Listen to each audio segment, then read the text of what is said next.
भारत में 60% से ज़्यादा एलपीजी स्ट्रेट ऑफ हॉर्मुज़ के रास्ते से आती है। लेकिन इस टाइम पे ये रास्ता बंद कर दिया गया है। क्यों? क्योंकि ये रास्ता पड़ता है ईरान और ओमान के बीच में और यहाँ पे तो अभी वॉर चल रहा है। इज़राइल और ईरान के वॉर की वजह से ही ये रास्ते बंद कर दिए गए, जिसकी वजह से हमें भी इम्पैक्ट पड़ रहा है। बोला नहीं जाता है कि किसी 2 देशों के बीच में वॉर हो रहा होता है और पूरे विश्व को जोखिम उठाना पड़ता है। वही हो रहा है हमारे साथ भी। अब यहाँ पे सबसे बड़ी दिक्कत ये है कि जो जहाज़ वहाँ से 4 दिनों में आते थे, अब वही जहाज़ अफ्रीका के रास्ते से 25 दिनों में आएँगे, जिसकी वजह से हमें सबसे बड़ी प्रॉब्लम हो क्योंकि सबसे ज़्यादा इम्पोर्ट तो हम ही कर रहे हैं ना, 60% और हमारे देश की आबादी को देखते हुए आप ये तो अंदाज़ा लगा ही सकते हो कि हमारे इंडिया में इतना स्टॉक होगा नहीं कि हम कम से कम 1 महीने की भी एलपीजी स्टोर करके रख सकें, क्योंकि हमारे पास वो इंफ्रास्ट्रक्चर नहीं है।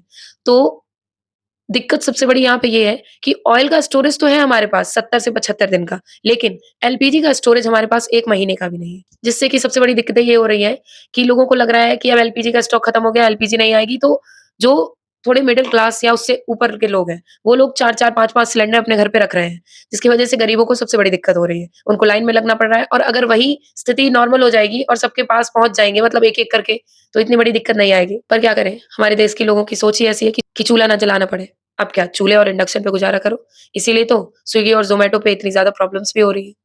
Thank you, like, follow, share and subscribe.